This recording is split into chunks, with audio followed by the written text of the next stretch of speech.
So this is take two. I already tried this morning, and for those of you who may be caught the live or the edited live afterwards, note to self, don't use YouTube Studio to add a blur. Because for those of you who have seen it, it is now hilarious and it has blurred out my eyes for like the first 6 minutes of the video. But I started this morning in a student no-show, and all of my other lessons were canceled because I have students traveling for the Chinese New Year. So if you know this feeling, you probably teach online and you're probably teaching Chinese students like I am. And this isn't necessarily a holiday that I celebrate. And I know some teachers do um, definitely schedule their holiday times around Chinese New Year holiday times. But I don't. So today, instead of doom scrolling or refreshing my calendar, I thought I'd jump on live and talk about how I actually use times like this, where I have student cancellations or no shows, especially around the holidays, to support students and grow my business. So, holidays often feel disruptive. Schedules change, students travel, classes pause. Sometimes students take extra classes. But honestly, holidays are one of the easiest times to add value without adding pressure. And this can really help you build the relationship with your students and with your future students. So, right now, of course, we have two holidays, a traditional North American holiday, Valentine's Day, and the other Chinese New Year. And so, to support you, Florentis Learning does have lessons available for beginner and intermediate students for both Valentine's Day and Chinese New Year. Some of you have probably seen them. I did post the most recent lesson last night, which was the beginner Chinese New Year lesson, because that was a gap and a teacher requested it.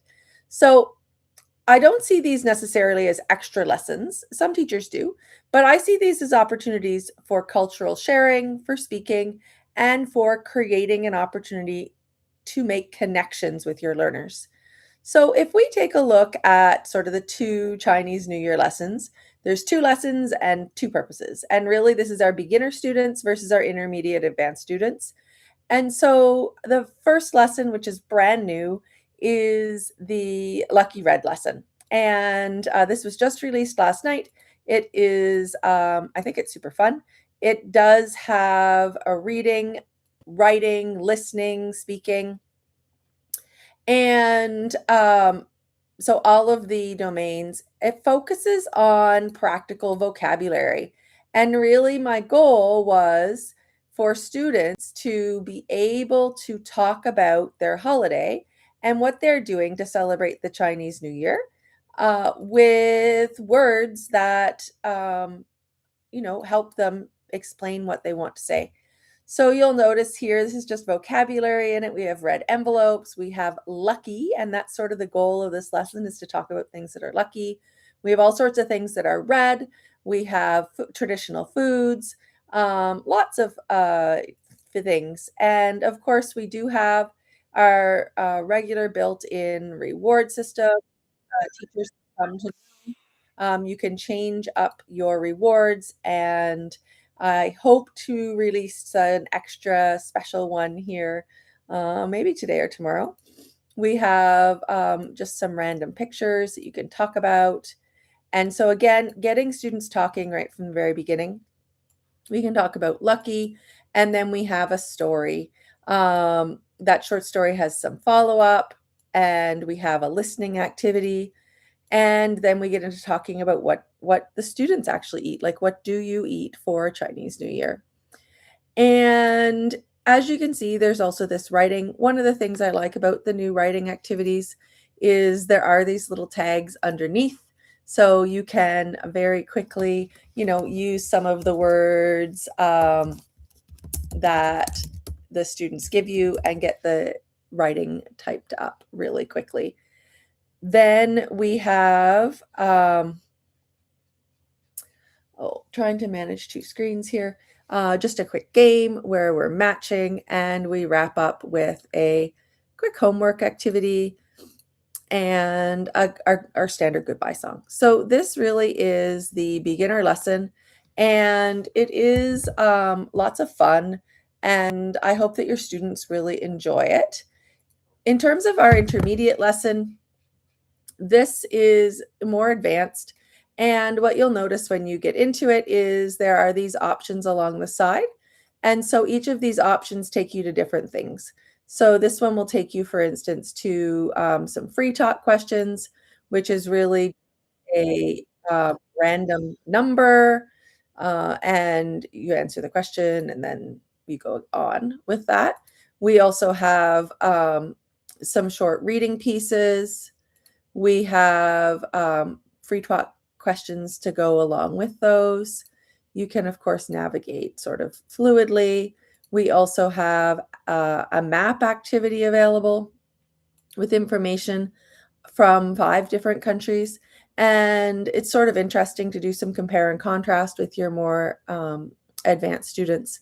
So there's listening in this, there's vocabulary. So both of these, there's also a video with questions. Both of these lessons really are the kinds of lessons that let our students be able to explain their culture. And for parents, it's like, oh, wow, look, my child can actually talk about their culture in English.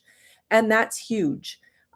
This particular lesson here works well for teens or adults. It's not really about memorizing things or memorizing facts, but it's giving students something meaningful to talk about. And I also indicated that we have Valentine's Day lessons. So we do. We have 2, same sort of structure, different thoughts here. We have a beginner lesson, which is I love you. It gets into cards, and it has sort of a fun little song. We review some words like morning, afternoon, and evening. We get to practice that. So just one that is a lot of fun. I'm just going to jump to the activity. So this is one of the activities. This is a Valentine's Day card. And so again, a similar sort of structured reading and writing task. And students, of course, can then make their own Valentine's Day cards. There is a story about Little Bear. And there's also a listening activity, and there's some more cards. There's a quick game. So this is a great lesson. I did just jump over a bunch of screens on you, but you can explore it at your own leisure. And it's a great lesson to just review sort of the times of the day, and then to talk about some Valentine's Day fun. And so we also have another one. This is Valentine's Day traditions. And you'll notice that we have a bunch of vocabulary words in this one. We have a game where you have to match them. And we have dialogue and speaking. And so there's lots of things. And then we get into sort of some Valentine's Day around the world activities, and just to explore what happens in other countries and how people celebrate. It's a great opportunity for compare and contrast questions. So the beginner lesson, of course, it's gentle, it's warm, it doesn't overwhelm beginners, it's very introductory.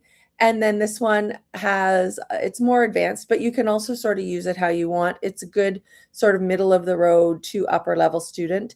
If you had a more advanced student, you might jump right to the Valentines around the world, talk about some of the vocab, have them make sentences, jump to the Valentines around the world, and sort of expand on that and examine that.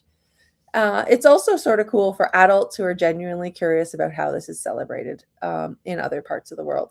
So now back to sort of what this started with, which was I had a no-show this morning, canceled lessons, and it's like, ugh, great. But interestingly enough, this has been a really great time to build my business. And last week I got 3 new students, and 2 of them are new. One of them is actually a student that I had from 2 or 3 years ago and taught for quite a while, but haven't seen since. And so with the new trials I went through, I did very, very quick placement and then jumped right into the level 3 movies unit, which I find is always a unit that is pretty popular. If you've got sort of that definitely not pre-A1, sort of definitely probably A1 level student, or or close to that. It's a realistic lesson because it helps parents see that they can have their child learn words that are words that they need. And so I did that, and that was great. I I did the lessons, and the sort of icing on the cake, which really got me the students, was I used the learning plan from the Teacher Hub. And so some of you may have noticed a couple of weeks ago, I actually tweaked and improved that. And so the learning plan now has a really nice printable version, which makes it much easier to share with parents. And so that's what I did. I took the printable version of the learning plan, and I used the Teacher Hub to very, very quickly populate it. And I sent that as a PDF to my student. And so the parents were super impressed, and they really liked it. Now, I'm going to try and share this without sharing my personal teaching information. So, one of the improvements that I made is that I did add personal teaching information. So, it pulls your name, your photo, your contact information, all of those things onto it. But this is the actual learning plan for my student, Panda. It has this teacher summary. I indicated 2 classes per week, 25 minutes, and talked quickly about her strengths and areas for improvement, identified some short-term and long-term learning goals, the next step, and then my teacher comment. One of the things that I will sort of, for those of you who haven't checked out the Teacher Hub, these strengths, these areas for improvement, these short-term learning goals, long-term goals, there's suggested chips that you can just tick. So you can tick those off and they will automatically populate. You can edit them, you can put your own there as well. But what this did was I was able to share this with the student, and they immediately asked for my schedule because they wanted to know my availability and openings to book lessons. So they booked 3 lessons, not 2, for their child. And then they also wanted, one of the parents wanted lessons too. So that was pretty cool. This learning plan really showed them what the learning could look like. And so I didn't have to convince them. This wasn't a hard sell. This was actually pretty easy. I hadn't even considered that the mother might want also to improve her speaking. In terms of my third student that I gained, this, as I said, was a student from a few years ago. And I sent just a simple WeChat message. I have sort of a group of all of my parents on WeChat that I created and invited people to. I don't use it probably as effectively as I should. I post occasional learning tips, or I post holiday greetings, or sometimes I'll post a cancellation or availability. And so that's essentially what I did. I posted a Chinese New Year holiday greeting, and no pressure, and I also indicated that I had some availability.